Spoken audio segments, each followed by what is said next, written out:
Muy buenos días, amada iglesia. Estamos reunidos nuevamente aquí en este primer domingo del mes de noviembre. Ya es el penúltimo de este año 2020. Realmente como el tiempo va pasando muy rápidamente. Eh, Recordamos la última vez que estuvimos reunidos juntos eh, de una manera presencial en el mes de marzo. Ya estamos por concluir el año y esperemos con la gracia del Señor que pues en el transcurso de este mes o el próximo, pues estemos nuevamente reunidos en este culto de celebración para alabar, bendecir y glorificar a nuestro Dios. Oremos por ese gran momento. Así que en esta mm, mañana, después de haber adorado, exaltado a nuestro Dios y también haber participado de la cena del Señor, pues ahora pues vamos a disponer nuestro corazón a recibir la palabra de nuestro Dios. Así que vamos a orar. Padre Santo, en el nombre de Jesús, Señor, nos ponemos en tu presencia, siempre con un corazón agradecido, Señor. Gracias por todas las bondades que tú tienes con nosotros. Gracias por tu gracia. Gracias por tu misericordia, Señor. Bendito seas, te alabamos, te exaltamos, te bendecimos, Señor. Tú eres el creador de cielos y tierras, Señor. Tú tienes el control total y absoluto de todos. Tú eres la vid y nosotros los pámpanos. Lejos de ti, pues no podemos hacer absolutamente nada, Señor. Señor, tu palabra va a ser expuesta en esta mañana, pues habla a nuestra mente, habla a nuestro corazón, saca a la luz aquellas cosas que tenemos que estar corrigiendo, Señor, aquellas cosas que tenemos que renunciar también, aquellas cosas que estamos haciendo mal y que no nos damos cuenta, Señor. Padre Santo, en el nombre de Jesús, pues oramos porque tu Santo Espíritu, pues el Espíritu que clama, que gime por nosotros, pues hoy nos dé el entendimiento para recibir tu palabra. Padre Santo, pues que nuestros oídos estén atentos y nuestros ojos abiertos, Señor, para todo lo que tú tienes que hablarnos en esta mañana. Pues enseñoréate tú, Padre Santo, en todo lo que conversemos en esta mañana. En el nombre de Jesús oramos. Amén y amén. Bien, uh, vamos a seguir con la predicación, con la exposición del Sermón del Monte. En esta parte, pues nos vamos a hablar sobre Jesús y el adulterio. Uh,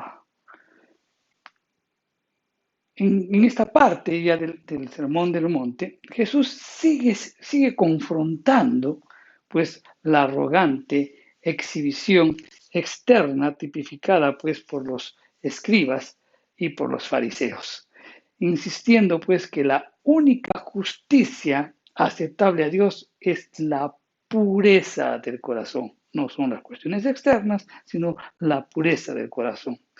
Sin la pureza de corazón, la vida externa pues no hace ninguna diferencia. Es importante la pureza de nuestro corazón.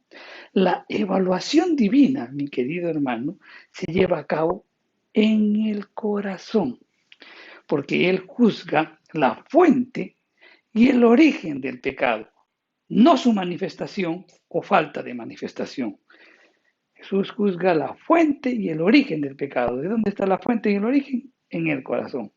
Proverbios 23:7 nos dice, porque cuál es su pensamiento en su corazón, tal es. Porque tal es en su pensamiento, en su corazón, tal es.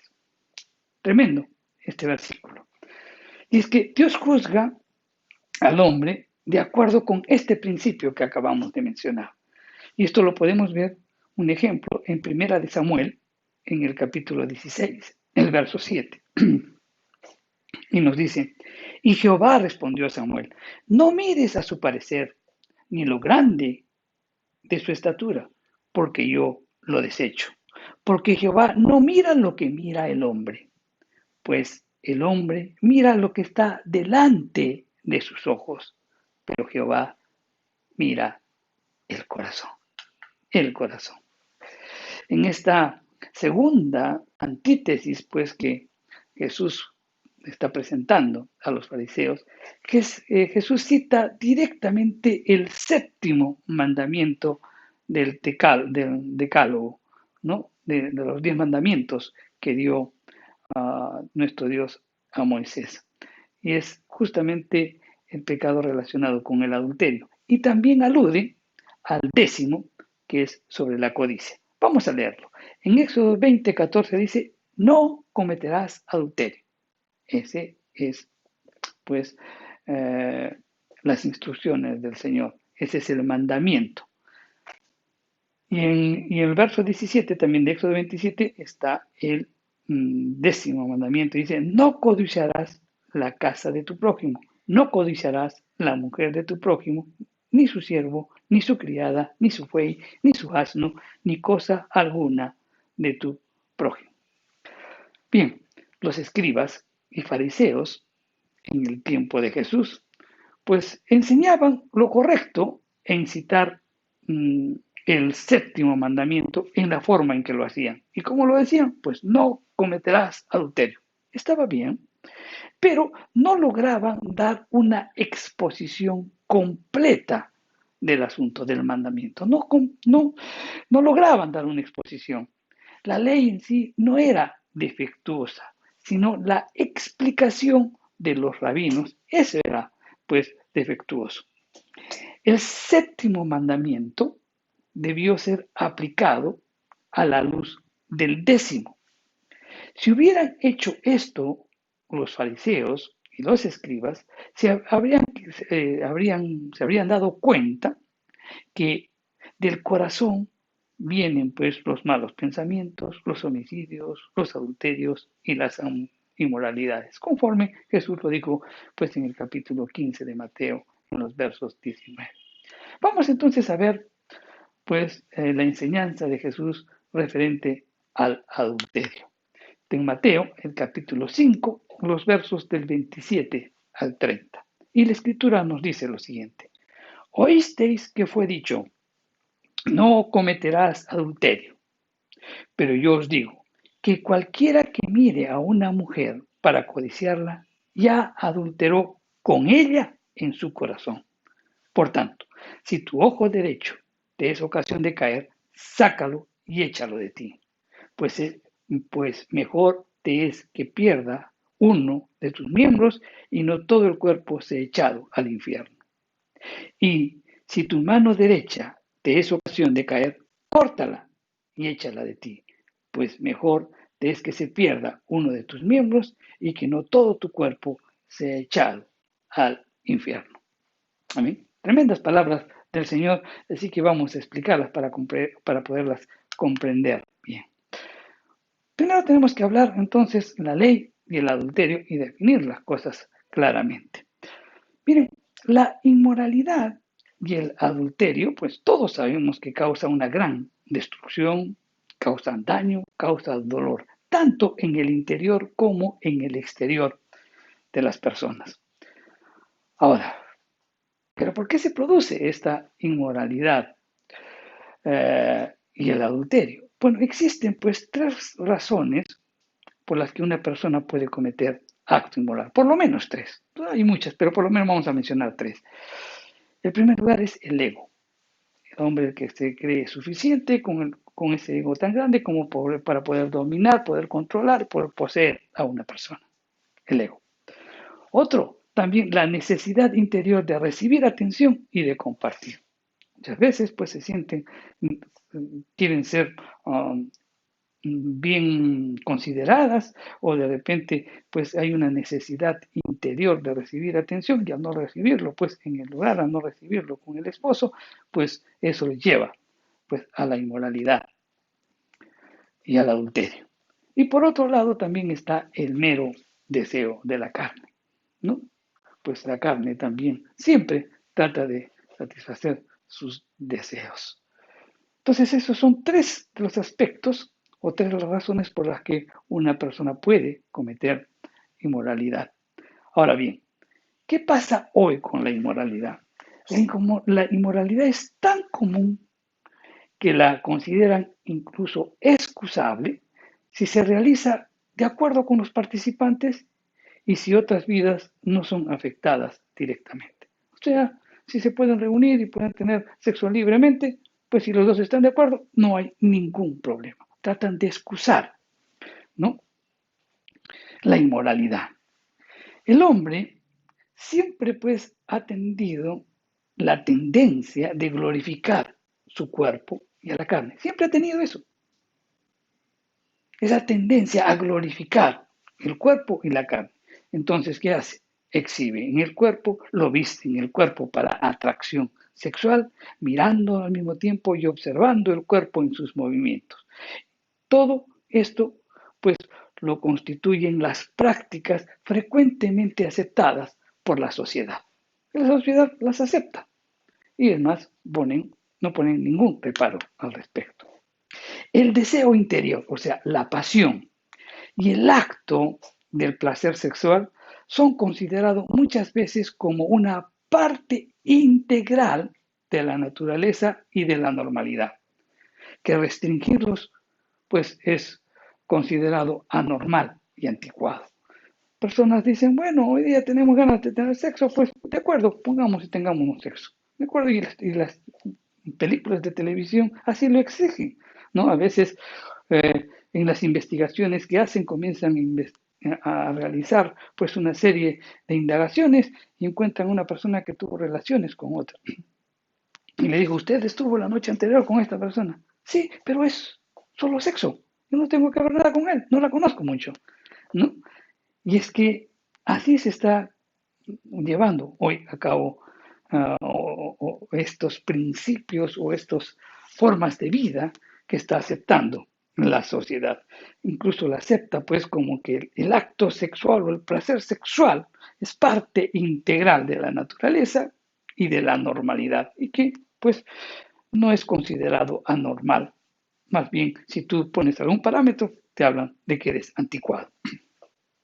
Hoy, nuestra era, pues muestra una tolerancia, pues, desenfrenada hacia la pasión sexual. La gente propaga, la gente promueve y la gente explota, pues, uh, este placer o esta pasión sexual a través de los medios de comunicación. Los medios de comunicación hoy usan el sexo, pues, para vender sus productos y al mismo tiempo, pues, ensalzar sus programas.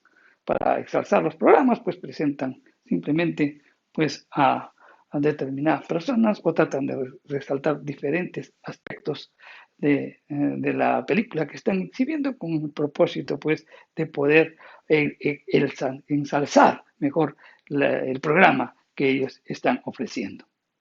Los delitos sexuales hoy en nuestra sociedad pues han alcanzado el nivel máximo histórico y se justifican pues la infidelidad, el divorcio y la perversión. El matrimonio, la fidelidad sexual y la pureza moral son menospreciados, ridiculizados e incluso provocan risa. A lo que estamos llegando, ¿verdad? Pues justifican la infidelidad, justifican el divorcio, justifican la perversión. Y por otro lado, más bien, pues son ridiculizados el matrimonio, la fidelidad sexual y la pureza moral. El hombre dice que avanza en su pensamiento, pero si nosotros leemos la Biblia, pues el hombre más bien lo que está haciendo es retrocediendo, está retrocediendo a las épocas de Sodoma y Gomorra, están retrocediendo a las épocas en las prácticas que se hacían en Canaán antes de que el pueblo de Israel llegara ahí. O sea, está más bien decayendo moralmente. La filosofía, pues, del hedonismo sexual, pues no es nuevo en esta época. Era común en tiempos del Nuevo Testamento, y Pablo enfrentó con mucha energía pues a los ciudadanos de Corinto. Ellos, al parecer, estaban sosteniendo tal como muchos hedonistas hoy, que el sexo es simplemente un acto biológico, no distinto moralmente del comer, del beber o de dormir. Y Pablo lo refuta, pues, firmemente esa idea. Vamos a 1 Corintios, en el capítulo 6, el verso 3. Y dice, las viandas para el vientre y el vientre para las viandas, pero tanto al uno como a las otras destruirá Dios. Pero el cuerpo no es para fornicación, sino para el Señor, y el Señor para el cuerpo. Entonces, el cuerpo es más que biológico, como lo revelará pues el juicio divino. Para los cristianos, mi querido hermano, el cuerpo es un miembro de Cristo. Para los cristianos, pues el cuerpo es templo del Espíritu Santo. Para los cristianos, el templo pertenece al Señor y no a nosotros. Entonces, por esa razón, nunca el cuerpo debe usarse para cualquier propósito que deshonre a Dios, que lo hizo y que mora en él. Los cristianos, pues, deben tener una sola respuesta a la tentación sexual. ¿Y cuál es? Alejarse de ella. Esta misma filosofía que corrompió a los corintios envuelve hoy en día a la mayor parte de la sociedad occidental en un mar de exceso y de perversión sexual. En sus diversas formas, la licencia sexual sigue destruyendo, mi querido hermano, vidas de manera física, vidas de manera moral, mental y espiritual. Pues esta perversión sexual viene destruyendo matrimonios, viene destruyendo familias y hasta comunidades enteras. Ahora, si nuestros cuerpos pertenecen a Cristo, si nuestros cuerpos son templos del Espíritu Santo, entonces no debemos maltratarlos de ninguna manera.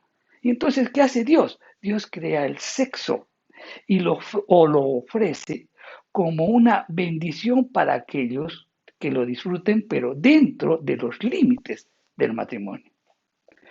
Todos aquellos que, por ejemplo, promueven la abstinencia del matrimonio basándose en toda expresión sexual que es perversa, pues está escuchando pues a espíritus engañadores y a doctrinas de demonios. Al hablar de la relación matrimonial, Pablo, ¿qué ordena? En 1 Corintios 7, el verso 3 y el verso 5 lo vamos a leer. Y dice, el marido cumpla con la mujer el deber conyugal y asimismo la mujer con el marido. No os neguéis el uno al otro, a no ser por algún tiempo de mutuo consentimiento, para ocuparos sosegadamente en la oración y volver a juntarlos en uno, para que no os tiente Satanás a causa de vuestra incontinencia. Entonces, la expresión sexual no solo pues es un privilegio emocionante, sino que también es una obligación dentro del matrimonio. Bien, ¿qué sucede entonces ahora en cuanto al adulterio? En medio como de una advertencia bíblica contra el adulterio, se les instruye muy claramente a los esposos. En Proverbios, en el capítulo 5, los versos del 18 al 19, dice, sea bendito tu manantial y alégrate con tu mujer, con la mujer de tu juventud, como sierva amada y graciosa gacela. Sus caricias te satisfagan en todo tiempo y en su amor recréate para siempre. Bueno, aquí está diciendo, mira, van a pasar los años, pero tú no pierdas, siempre tienes que estar al lado, no desprecies a la mujer de tu juventud, ¿no? Que sus caricias estén en todo momento y que en su amor recréate siempre. Es una advertencia que le está indicando, pues, las escrituras a quien, al matrimonio en general, tanto al hombre como a la mujer. Cantar de los Cantares está dedicado, pues, a la belleza y lo maravilloso del amor marital. Es un libro estupendo, es un libro que resalta muchos aspectos de la vida matrimonial, sino que está escrito, pues, en la poesía hebrea, que hay que saberlo interpretar, pero es un libro maravilloso que resalta, pues, el amor marital. Ahora bien, es probable que de repente pues haya impureza sexual. ¿Y cuál debe ser la solución a esa impureza sexual? La solución a la impureza sexual no puede ser externa porque la causa no es externa. Vamos a leerlo. En Job, en el capítulo 31, los versos 9 al 11, las escrituras nos dicen: si fue mi corazón engañado acerca de mujer, y si estuve acechando a la puerta de mi prójimo, muela para otro mi mujer, y sobre ella otros se encorven, porque es maldad e iniquidad que han de castigar los jueces. Aquí Job sabía que la infidelidad física es ante todo un asunto del corazón y que la lujuria es tan pecaminosa a los ojos de Dios como el mismo acto del adulterio. La ley mosaica describe pues al adulterio como uno de los pecados más despreciables y abominables y era sancionado con la muerte. A lo largo del Nuevo Testamento, las prohibiciones pues contra la moralidad sexual son claras como las del Antiguo Testamento. Vamos a nombrar algunos versículos. En 1 de Corintios, en el capítulo 6, los versos del 9 al 10 dice: ¿no sabéis que los injustos no heredarán el reino de Dios? No erréis, ni los fornicarios, ni los idólatras, ni los adúlteros, ni los afeminados, ni los que se echan con varones, ni con los ladrones, ni los avaros, ni los borrachos, ni los maldicientes, ni los estafadores, heredarán el reino de Dios. Pues aquí claramente están resaltando aspectos de la moralidad sexual.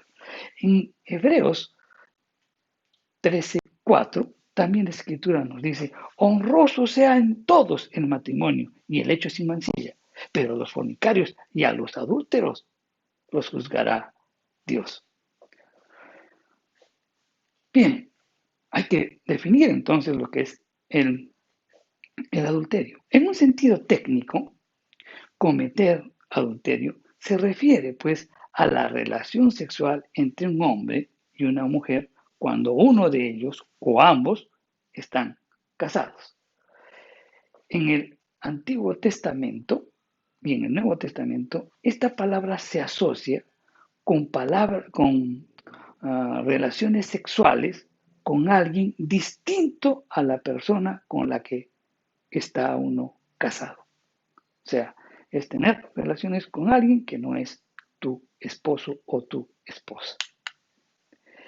En el Antiguo Testamento, hemos hablado del Nuevo, ahora vamos a hablar del Antiguo.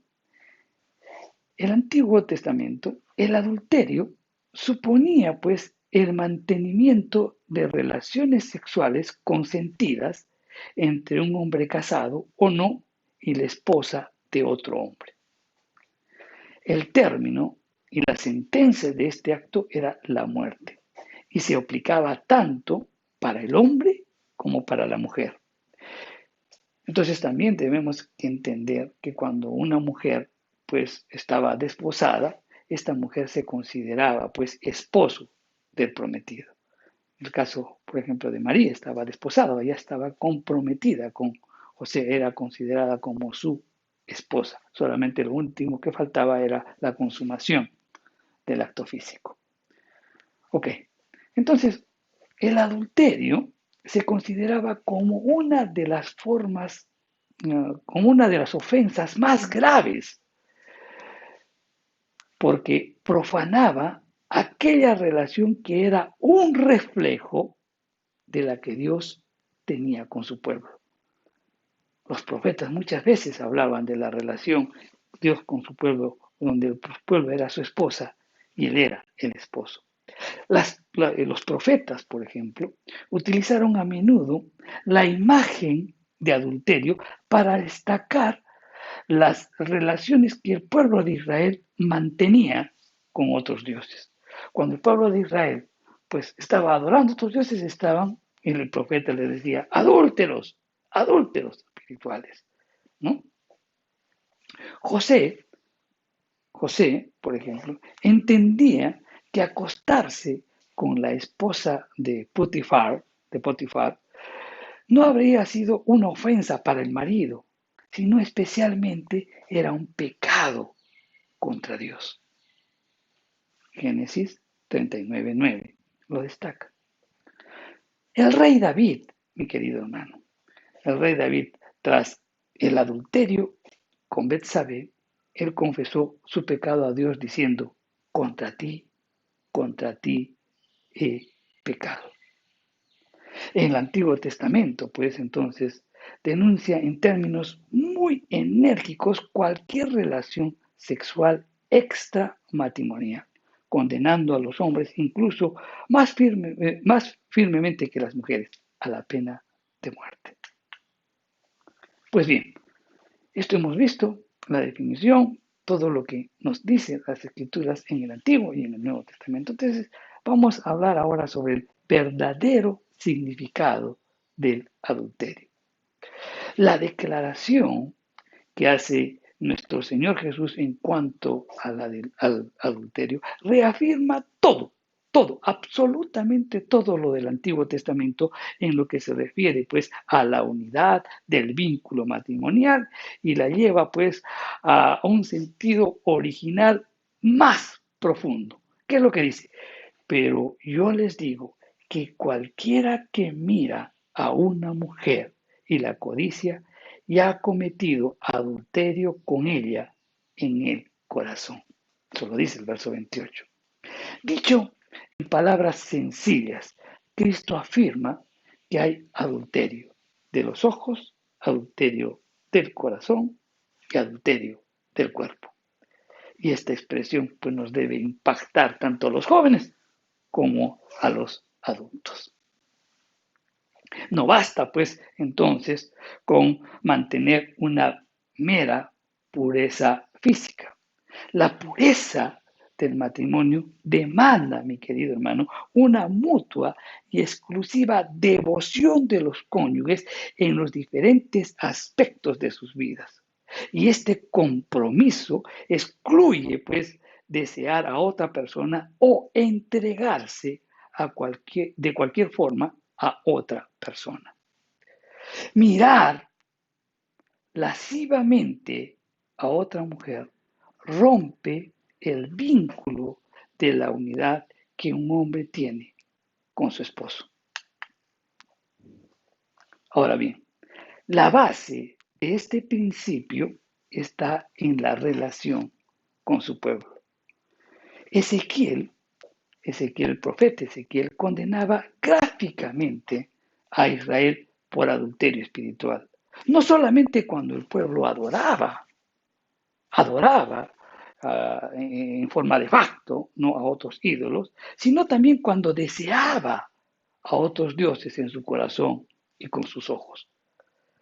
Y Dios se lamenta por eso en Ezequiel 6:9, vamos a leer la versión de las Américas, y dice, porque he sufrido por causa de sus corazones adúlteros, que se apartaron de mí, y a causa de sus ojos que se prostituyeron tras sus ídolos.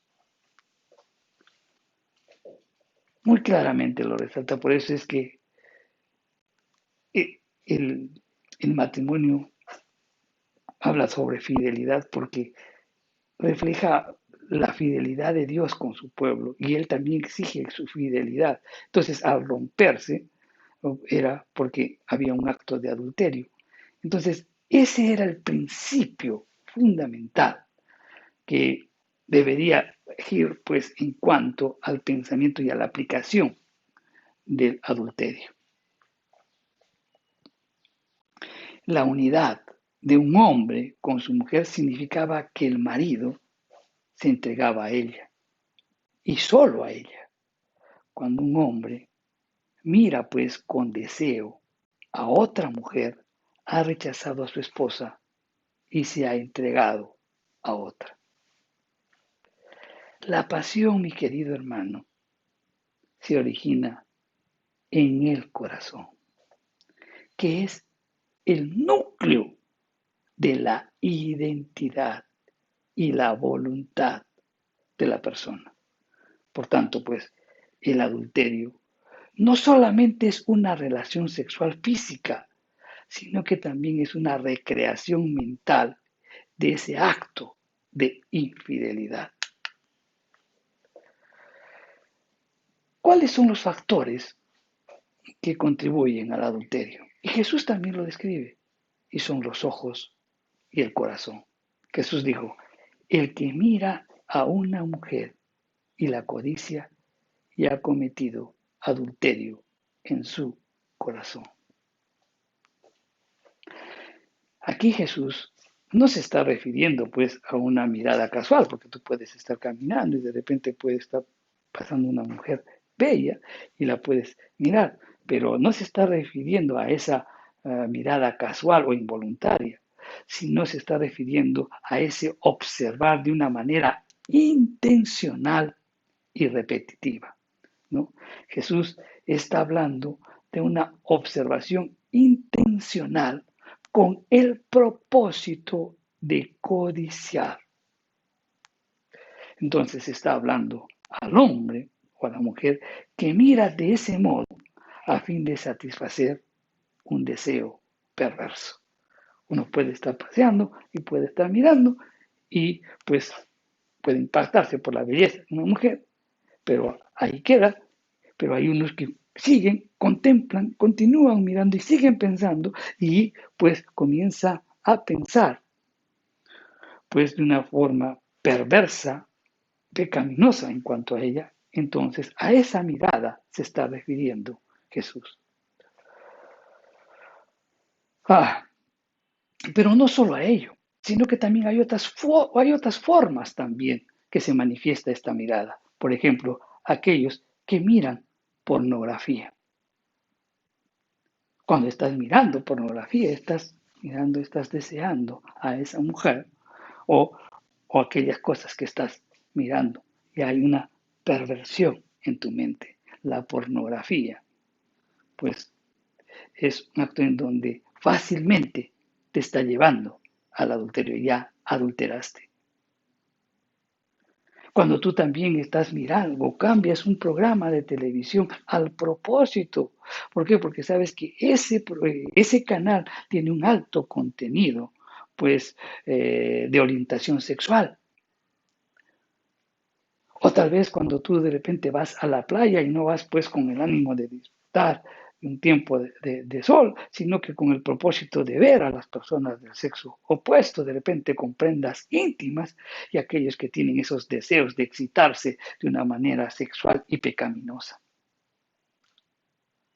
Hay muchas formas en las que pues engloba esta palabra mirar a una mujer y codiciarla.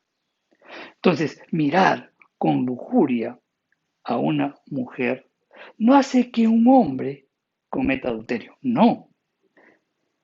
Cuando tú miras con lujuria a una mujer, no haces que el hombre cometa adulterio con sus pensamientos, ya que más bien ya adulteró con ella en su corazón.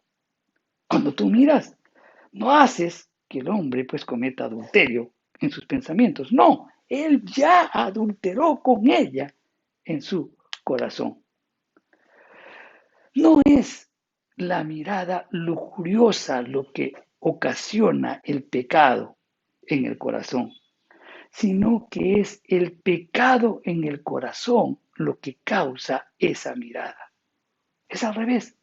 Repito, no es la mirada lujuriosa lo que ocasiona el pecado en el corazón, sino que es el pecado en el corazón lo que causa esa mirada. La mirada lujuriosa, mi querido hermano, no es más que la expresión de un corazón que ya es inmoral y perverso. El corazón es el terreno donde pues se guardan, donde están encerradas y empiezan a germinar las semillas del pecado. Miren, David no tuvo la culpa de que Betsabé se esté bañando. Él pudo haber dejado de notarla porque ella se estaba bañando. Perdón, David, David no tuvo la culpa de ver a Betsabé bañándose. ¿Por qué? Porque ella se estaba bañando, pues, a la luz de todos. No estaba dentro de su casa, si bien es cierto, pero había unas casas de segundo piso, pero ella se estaba bañando ahí afuera. ¿De acuerdo? Entonces, él no pudo dejar de notarla, porque ella estaba a la vista. Pero mientras él caminaba por las terrazas del palacio. Pero el pecado de David estuvo en la insistencia de mirar y de sucumbir de modo voluntario a la tentación. Él pudo de repente alejar la mirada y de repente borrarla de la mente, de su corazón. Pero el hecho de que el rey la llama y la lleva a sus aposentos y comete adulterio con ella, pues expresó el deseo inmoral que ya había en su corazón. Un corazón inmoral y adúltero. Un proverbio muy popular dice lo siguiente: siembra un pensamiento y cosecharás un acto. Siembra un acto y cosecharás un hábito. Siembra un hábito y cosecharás un carácter. Siembra un carácter y cosecharás un destino. Entonces, este proceso que acabo de mencionar ilustra a la perfección el sentido que Jesús quiere darle a este pasaje. Termine donde termine, mi querido hermano, en un hotel, termine en un carro, termine en cualquier sitio, el pecado siempre empieza cuando un mal pensamiento se siembra en la mente y en el corazón. En esta expresión de Jesús en cuanto a la mirada, condena pues lo que hacen los pensamientos lujuriosos y el acto, por tanto también es aplicable a las mujeres. Si la mirada lujuriosa, mi querido hermano, es tan grave, entonces quienes se visten y se exhiben con el deseo de que las miren y que las codicien, no son menos culpables, por si acaso, sino tal vez puedan ser más culpables, porque son piedras de tropiezo para otros. No es muy, no es muy, no es muy frecuente el caso de hombres que pecan, sino de mujeres que también tientan al hacerlo. Job dijo en el capítulo 31, en los versos 1, 7 y 8, hice pacto con mis ojos. ¿Cómo pues había yo de mirar a una virgen? Si mis pasos se apartaron del camino, si mi corazón se fue tras mis ojos, y si algo se pegó en mis manos, siembre yo y otro coma, y sea arrancada mi siembra. Aquí Job nos dice algo muy interesante. Job sabía que el pecado comienza en el corazón y que él era tan merecedor del castigo de Dios por mirar lujuriosamente a una mujer como también por cometer adulterio con ella. Él sabía eso. Él sabía que era exactamente merecedor del castigo si miraba o si cometía el acto de adulterio. Si miraba lujuriosamente o cometía el acto de adulterio. Job, entonces, para evitar eso, él determina con antelación guardarse haciendo un pacto con sus ojos para no mirar a una mujer que pudiera tentarlo. Entonces, esto también nos debe llevar a una reflexión. Así como el corazón adúltero planea exponerse en situaciones pues para satisfacer su lujuria, el corazón piadoso pues planea huir de ellas cuando sea inevitable enfrentarlas. Entonces, de modo que si el corazón del adúltero se complace con anticipación, así pues el corazón del piadoso se protege por adelantado, orando y clamando, tan igual como lo hacía el salmista. El Salmo 119, los versos 37 al 38 nos dice, aparta mis ojos, que no vean la iniquidad. Avívame en tu camino, confirma tu palabra a tu siervo que te teme. Pablo también exhortó a Timoteo a huir de las pasiones juveniles y a cultivar un corazón limpio. Entonces, ¿qué podemos aprender aquí? Al igual que Job, nosotros pues debemos hacer un pacto con nuestros ojos. No estoy diciendo que hagas un pacto con Dios, sino un pacto con nuestros ojos y con todas las demás partes del cuerpo, de la mente y del espíritu, a fin de evitar lujuria e ir tras la pureza. Jesús también nos enseña sobre la liberación del adulterio. Y Jesús ilustra pues la seriedad de la pasión que destruye el vínculo matrimonial mediante dos gráficos ejemplos. Dice, si tu ojo derecho te hace pecar, sácatelo y tíralo. Eso lo dice en el verso 29. Y en el verso 30 dice, y si tu mano derecha te hace pecar, córtala y arrójala. Ahora bien, entendamos lo que nos quiere decir aquí. Puesto que la mayoría de las personas somos diestras, ¿verdad? Siempre manejamos más la derecha. El lado derecho, pues, representa a menudo el lado más poderoso e importante. El ojo es el medio por el que se inicia la tentación que estimula la pasión. Y la mano representa, pues, el instrumento que la pasión utiliza físicamente. Entonces, Jesús se sirve pues de estas ilustraciones o de estos dos gráficos y lo hace exageradamente donde dice córtatelo, o sea, no te se está refiriendo a que hay que cortarlo, hay que amputarlo, definitivamente que no. O sea, hay una exageración deliberada por lo que él quiere subrayar la seriedad de la devoción conyugal que compromete el corazón, que compromete los ojos y que compromete las manos. Jesús en ningún momento, pues, da su conformidad a la mutación física, sino que por medio de esas espectaculares figuras literarias, subraya, pues, el riguroso dominio propio que deben mostrar los discípulos comprometidos. Las personas que pretenden, pues, llevar a cabo las ordenanzas de Dios deben de estar dispuestas a hacer lo que sea necesario por mantener la unidad en el vínculo matrimonial.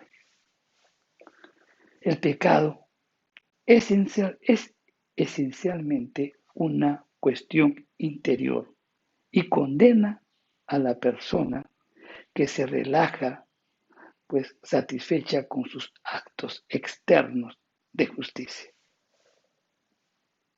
Muchas veces somos atacados porque nos relajamos en nuestra relación, en nuestra comunión con el Señor. Pensamos que haciendo estos actos religiosos, viniendo al culto de repente con la Biblia y estar hablando del Señor, pero tu mente no ha sido renovada, tu mente tú no tienes una relación continua con el Señor en donde te estás basando, pues en cuanto a tus propios actos de justicia, pues simplemente pues vas a ser atacada interiormente y fácilmente puedes caer en pecado. El mensaje, pues, en esta exageración que hace nuestro Señor Jesús, indica claramente, pues, que el pecado debe ser tratado de una manera radical. En esa exageración te dice, sácate el ojo o córtate la mano, pues está indicando que debemos ser radicales en el asunto. Pablo declara en primera de Corintios 9:27, sino que golpeo mi cuerpo y lo pongo en servidumbre, no sea que habiendo sido heraldo para otros, yo mismo venga a ser eliminado. Si tú de manera consciente y deliberada no controlas lo que te rodea, no controlas a dónde vas, no controlas lo que hacemos, no controlas lo que vemos, no controlas lo que leemos, pues no controlas las compañías que conservas, no controlas las conversaciones que tienes.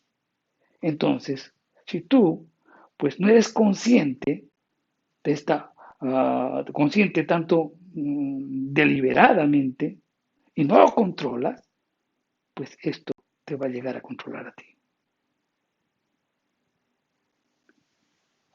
Si no podemos controlar lo que no podemos controlar, debemos desecharlo. Si tú no controlas, mi querido hermano, lo que haces, lo que miras, si tú no controlas las compañías con las que paras, si tú no acompañas las conversaciones que tienes, todo eso puede llevar a controlar tu vida. Y todo pues, lo que no podemos controlar debe ser desechado. Ahora bien, deshacerse de influencias malignas no va a cambiar el corazón corrupto a un corazón puro, ¿verdad? Porque una acción externa no puede producir pues beneficios internos. Así como el adulterio refleja que uno es ya adúltero, viéndolo o hablándome, perdón, así como el corazón refleja que uno es ya adúltero, el corazón, o sea, lo que hay en tu corazón refleja, o sea, el adulterio mismo. El acto de abandonar todo lo dañino, todo lo malo, refleja un corazón que tiene hambre y sed de justicia. Un corazón perverso, pues te va a llevar al adulterio, ¿verdad? Pero si tú decides abandonar todo lo malo, las influencias que puedan afectar tu corazón, eso va a demostrar que tú tienes hambre y sed de justicia. El acto externo que tú estás haciendo de dejar las cosas malas, pues es una protección eficaz, porque viene de un corazón que trata de hacer la voluntad de Dios en lugar de querer hacer la voluntad propia. En este pasaje, Jesús vuelve pues a exponer las normas imposibles, ¿no?, de cumplir, ¿no?, de las normas imposibles de justicia en su reino. ¿Por qué? Porque todos, mi querido hermano, somos asesinos. porque en el pasaje anterior hemos dicho de que Jesús dice, la escritura dice, no matar, pero yo digo que aquel que guarde rencor, que tenga ira, que llame necio a su hermano, ya es un asesino. Entonces todos estamos pasibles ahí. Y acá dice también que si tú miras a una mujer en forma lujuriosa, pues ya también eres adúltero. Entonces, esos niveles de justicia establecidos por Jesús son muy altos. Y muchos piensan que de repente, pues no están cometiendo ninguno de estos actos. ¿Por qué? Por la sutileza del pecado y también por el efecto cegador en su mente. Jesús no sugiere pues que los escribas y los fariseos, ni tampoco ninguno de nosotros, puedan liberarse pues de la propensión a pecar. La imposibilidad que el Señor explica tiene un doble propósito: hacer que los hombres y las mujeres pierdan las esperanzas en su propia justicia y busquen la justicia de Dios. ¿Y quién es la justicia de Dios? Jesucristo. En Jesucristo sí podemos cumplir. En Jesucristo sí podemos vencer todos estos obstáculos, no basadas en nuestras propias justicias. Y eso es lo que está estableciendo y está reafirmando Jesús. El remedio que el Señor ofrece para un corazón malvado es un corazón nuevo. Ese es el remedio. Y también en respuesta pues a nuestra impotencia para poder cumplir las escrituras, pues simplemente en respuesta a eso, Él nos da la suficiencia que Él tiene. En Jesús podemos encontrar esa fuerza que necesitamos. En Jesús podemos pues cambiar este corazón perverso y el Señor nos dará un nuevo corazón. Un corazón que pues nos va a conducir, que nos va a llevar a cumplir, a vivir conforme a la voluntad de Dios. Un corazón que nos lleve pues a buscar la santidad. Somos declarados santos, como siempre les vuelvo a decir, pero nuestras acciones tienen que demostrar lo que Cristo hizo con nosotros.